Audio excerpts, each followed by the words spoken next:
I am very excited to be in the car and unbox whatever is in this box right here. It's a big box. It's a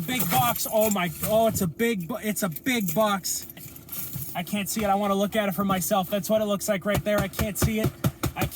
Hold on. Here we go.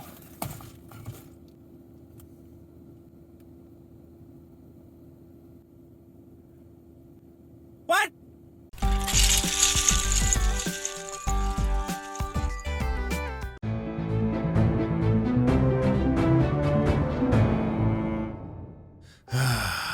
Well, here we are.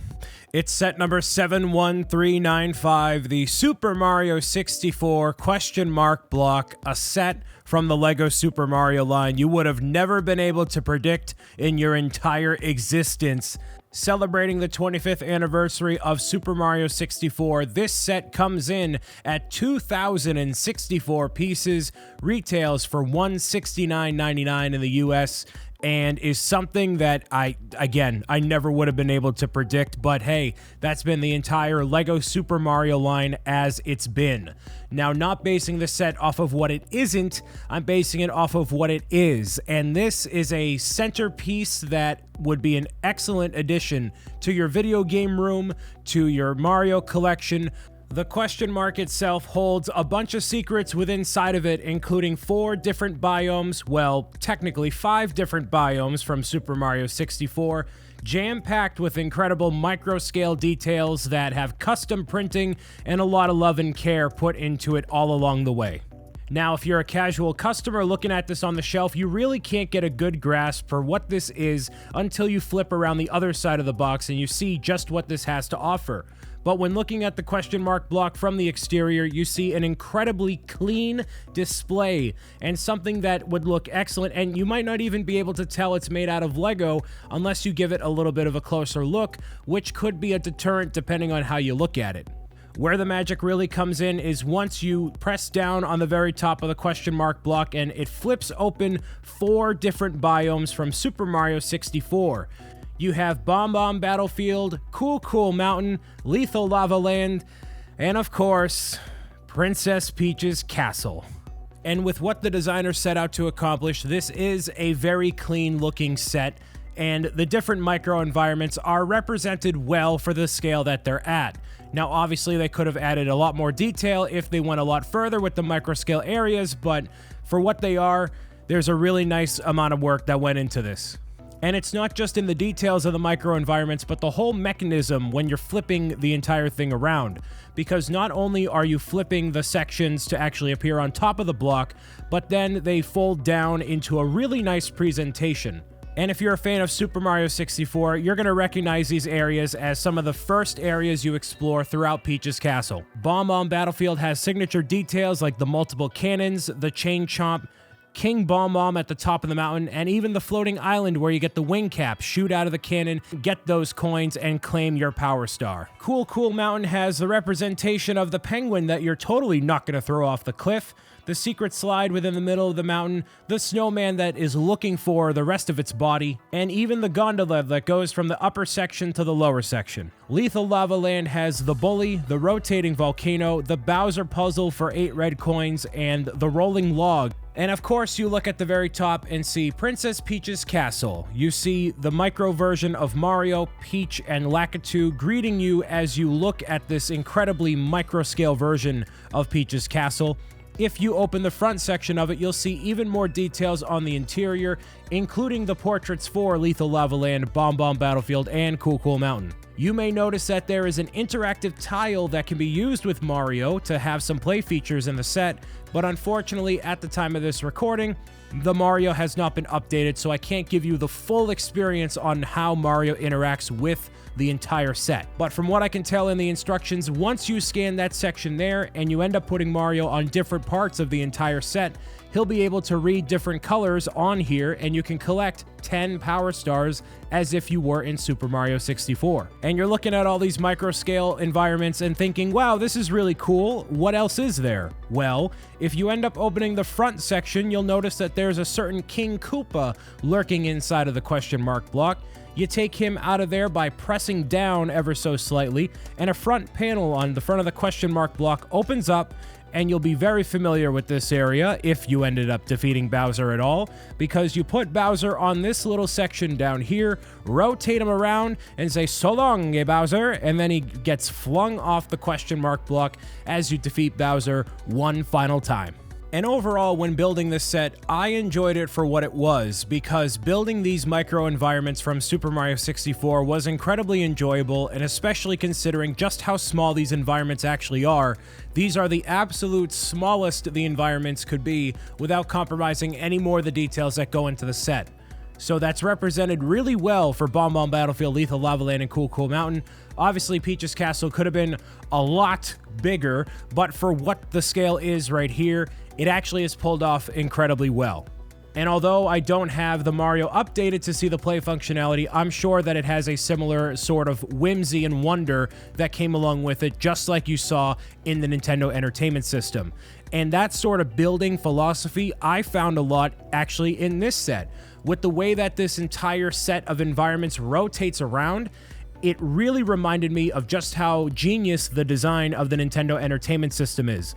Just how smooth that motion is when the back flap of the question mark block opens up so seamlessly as you're flipping everything around. It's an expert level of LEGO design that you obviously see across a lot of sets, but I can tell there's an exceptional amount of love that went into designing this set specifically. And the fact that we get all these little printed pieces for Mario's mustache, the different portraits inside the castle, and other little accessories throughout the set really brings a smile to my face, because I love seeing those printed elements represented in LEGO form. I am a massive Super Mario 64 fan. I've completed the game 100% multiple times. I grew up with this game. I know what it's all about, and I really like how it's represented here. My chief complaint that comes with this, basing the set off of what it is that I wish there was some sort of printing on the back of where the Bowser battle happens. It's a little bit too plain, considering it's just a purple panel that you're used to seeing with the UCS placards. It's that same piece. I would have loved to have seen a printing. Maybe that could have been the only spot in the set where there's actually a sticker. I wouldn't have minded that, because although it's a little bit choppy when you're looking at the background of Mario 64, it's not just a purple area. Some amount of detailing here would have been really appreciated. And considering they're going for the minimalist look with Bowser, Mario, Peach, and Lakitu, I think it's done really well. I would have loved to have seen the eyes on King Bomb or the Chain Chomp, or Mario or Peach or Bowser, but I understand the vibe that they're going for, and for what they're trying to accomplish, they did it incredibly well. Now, if you're familiar with me, Brian Saviano, personally, you'll know that I really wanted a larger scale Peach's Castle, and this does not scratch that itch, and that's where the more personal side of the set review kind of comes into play for me. None of these micro environments, for me, a die-hard Super Mario fan, scratch the itch of seeing them in LEGO form. I want to see a larger scale version of the castle, Lethal Lava Land, and all these other environments. I don't need them to be a $300 set. I would have loved to have seen them even still in micro scale, but making them just a little bit larger. Something like from LEGO Architecture, I think you would have gotten a lot more details in here, a little bit more printing, and a little more personality out of it. But like I said a little bit earlier, this is the absolute smallest that they could have made these environments without really compromising on more of the details. But again, considering what the set is and what it isn't, at $170, for me, this doesn't necessarily grab me in the same way that the Nintendo Entertainment System did. The Nintendo Entertainment System has been revered as one of the most amazing LEGO sets that has ever come out, where for this one, at 2,064 pieces, a lot of them are very, very small pieces for the micro builds, and it just doesn't capture my love and attention the same way that the Nintendo Entertainment System did, and I really hope that's not the case for people at large. I really hope people gravitate toward this set, really appreciate it, and buy it, because I want to see the LEGO Super Mario line strive. This might do it for a lot of people out there, but it doesn't necessarily do it for me. But I am more satisfied with the NES as a build compared to the building experience I had with the question mark block. You could argue it's comparing apples to oranges, and I would totally agree, but just looking at it from one Ultimate Mario set to another, that's how I feel. I think a lot of people would have been satisfied having the question mark block as its own set without the micro environments for a lower price point. And then the people who really wanted to have the micro environments probably would have preferred to have larger ones for a lower price point as well.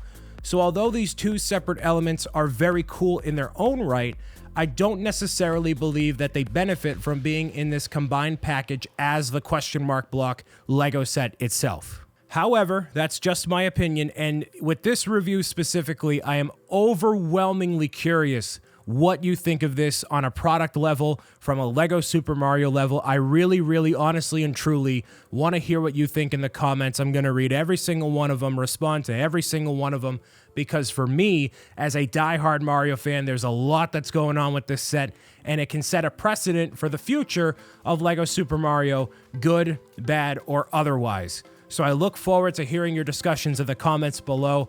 My name has been Brian Saviano, here for Beyond the Brick. Let's keep clicking our ruby slippers and crossing our fingers, and maybe, just maybe, we'll see a little bit of a bigger castle down the line. But until then, have yourselves an amazing day, and I'll see you in the next one.